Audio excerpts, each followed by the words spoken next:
নমস্কার। শুরু করছি রামায়ণ কথা। আগের পর্বে আমরা দেখেছি সমুদ্রের কথায় বিশ্বকর্মা পুত্র নল সেতু নির্মাণ করতে শুরু করলেন। অন্যান্য বানররা তাকে সাহায্য করলো। মাত্র 5 দিনে তিনি সমুদ্রের উপরে 10 যোজন বিস্তৃত এক অপূর্ব সেতু নির্মাণ করলেন। সেই সেতুর উপর দিয়ে সহস্র কোটি বানর লাফাতে লাফাতে সগর্জনে লঙ্কা অভিমুখে চলতে লাগলো। রাম হনুমানের স্কন্ধে এবং লক্ষ্মণ অঙ্গদের স্কন্ধে আরোহণ করে সমুদ্র পার হলেন। বিভীষণ গদা হাতে অপর পারে গিয়ে শত্রুদের প্রতিরোধ করবার জন্য সতর্ক রইলেন। সুগ্রীব সেখানে ফলমূল জল সমন্বিত স্থানে সেনা সন্নিবেশ করলেন। রাম বিভিন্ন ভাগে সৈন্যদের বিভক্ত করে রাখলেন। তারপর রামের কথায় বানররা সুখকে মুক্তি দিল। সুখ এসে রাবণের কাছে রাম লক্ষ্মণ, তাদের বানর ভল্লুক বাহিনী, সুগ্রীব এদের বীরত্বের কথা বলে রাবণকে রামের সঙ্গে সন্ধি করে সীতাকে ফিরিয়ে দেওয়ার জন্য অনুরোধ করল।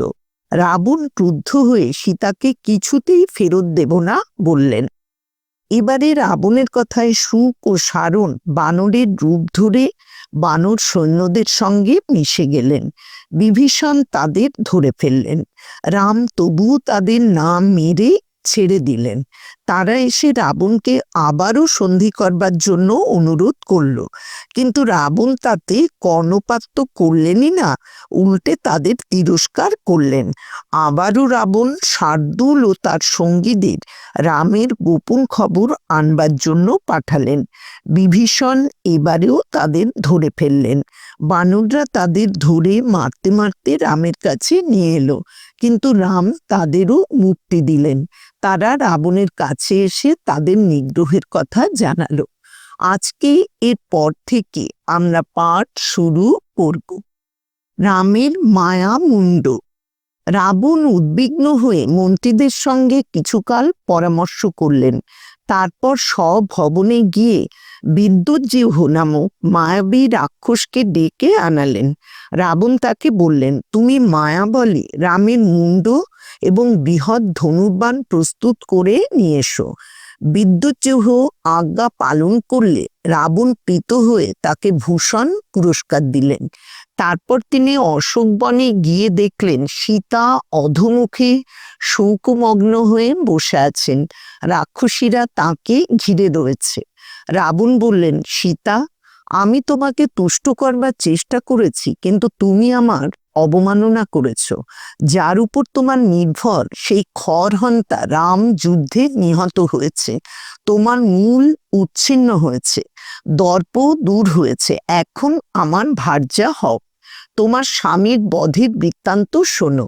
সূর্যাস্তকালে রাম সমুদ্রের উত্তর তীরে সৈন্য সমাবেশ করছিল। মধ্যরাত্রে যখন সকলে পরিশ্রান্ত হয়ে নিদ্রিত ছিল, তখন আমার সেনাপতি প্রহস্ত সসৈন্যে গিয়ে রাম লক্ষ্মণের নিকটস্থ বানর সৈন্য বিনষ্ট করেন। রাম নিদ্রিত ছিল, প্রহস্ত তার শিরশ্ছেদন করেছেন। বিভীষণ পালিয়েছিল, কিন্তু ধরা পড়েছে। লক্ষ্মণ বানরদের সঙ্গে কোথায় চলে গেছে। সুগ্রীবের ডিবা ভগ্ন হয়েছে। হনুমানের হনু চূর্ণ হয়েছে, সে রাক্ষসদের হাতে মরেছে। পট্টিসদের আঘাতে জাম্বুবান বৃক্ষের ন্যায় খণ্ড খণ্ড হয়ে গেছে। মৈন্দ আর দ্বিবিদ রুধিরাক্ত হয়ে রোদন করছিল, তারাও অসির আঘাতে নিহত হয়েছে। অঙ্গদ স্বরজালে আচ্ছন্ন হয়ে রুধির উদ্গার করে ভূতলে পড়ে আছে। বানরগণ হস্তির পদ ও রথের চক্রে মথিত হয়ে বায়ুবেগে ছিন্ন মেঘের ন্যায় বিক্ষিপ্ত হয়েছে। আমার সেনা তোমার স্বামীকে সসৈন্যে বধ করেছে। তারপর রাবণ এক রাক্ষসীকে আজ্ঞা দিলেন, তুমি বিদ্যুৎজিহ্বকে ডেকে আনো। সেই ক্রূর কর্মাই রণস্থল থেকে রামের মুণ্ড এনেছে। বিদ্যুৎজিহ্ব এলে রাবণ তাকে বললেন, তুমি রামের মুণ্ড সীতার সম্মুখে রাখো, ইনি স্বামীর দুর্দশা দেখুন। মুণ্ড আর ধনুর্বাণ রেখে বিদ্যুৎজিহ্ব চলে গেল। চক্ষু, মুখবর্ণ, কেশ, ললাট ও চূড়ামণি দেখে বিভ্রান্ত হয়ে সীতা কম্পিত দেহে ছিন্ন কদলী তরুণ ন্যায় ভূপতিত হলেন। তারপর চেতনা লাভ করে বিলাপ করতে লাগলেন, হা মহাবাহু সত্যব্রত বীর, আমার চরম দুর্দশা হলো। আমি বিধবা হয়েছি, আমি পতিব্রতা, তথাপি আমার অগ্রে তুমি গেলে। আমি শোক সাগরে নিমগ্ন, যিনি আমাকে ত্রাণ করবেন তিনিও বিনষ্ট হলেন। তুমি নীতিশাস্ত্রজ্ঞ, বিপদ বারণের উপায় জানো, তবে কেন তোমার মৃত্যু হলো? পিতা দশরথ এবং পিতৃগণের সঙ্গে তুমি স্বর্গে মিলিত হয়েছ। যে বংশ মহৎকর্ম দ্বারা আকাশে নক্ষত্র রূপে স্থান পেয়েছে, সে আপন রাজর্ষি বংশ উপেক্ষা করে চলে গেলে কেন? পানি গ্রহণকালে তুমি প্রতিজ্ঞা করেছিলে যে আমার সঙ্গে ধর্মাচরণ করবে, তা স্মরণ করে দুঃখিনী আমাকেও তুমি সঙ্গে নাও। তুমি অগ্নিষ্টমাদি যজ্ঞের অনুষ্ঠান করেছিলে, তবে যজ্ঞাগ্নিতে কেন তোমার অন্ত্যেষ্টিক্রিয়া হলো না? আমরা তিনজন বনগমন করেছিলাম, এখন শোকাকুলা কৌশল্যা লক্ষণকে একাকী দেখবেন। আমি অনার্যা, নিষ্পাপ বীর্যবান রাম আমার জন্য সাগর পার হয়ে অবশেষে গোষ্পদে হত হলেন। রাবণ, আমাকে রামের দেহের উপর রেখে বধ করো, পতিপত্নীকে একত্র করে দাও, আমি তার অনুগমন করব। এমন সময় একজন দ্বারপাল এসে যুক্ত করে প্রণাম করে বলল, মহারাজ, সেনাপতি প্রহস্ত এবং অমাত্যগণ আপনার দর্শন প্রার্থী হয়ে এখানে এসেছেন। রাবণ অশোকবন ত্যাগ করে অমাত্যদের সঙ্গে মন্ত্রণা সভায় প্রস্থান করলেন। রামের মায়ামুণ্ড ও ধনুর্বাণ তখনই অন্তর্হিত হল। সরমা, বিভীষণ পত্নী সরমা রাবণের আদেশে সীতাকে রক্ষা করতেন। তিনি প্রিয়সখী সীতার কাছে এসে তাকে সস্নেহে সান্ত্বনা দিয়ে বললেন, তোমাদের কথাবার্তা সমস্তই আমি অন্তরাল থেকে শুনেছি। বিশালাক্ষী, তোমার হিতার্থে আমি রাবণকে ভয় করি না। তিনি যে কারণে ব্যস্ত হয়ে চলে গেলেন তাও আমি জেনেছি। রাম সুপ্ত অবস্থায় নিহত হয়েছেন এ অসম্ভব। মহাবল ধনুর্ধর রাম বানরগণকে রক্ষা করছেন। তারা বৃক্ষ নিয়ে যুদ্ধ করে, তাদেরও বধ করা অসাধ্য।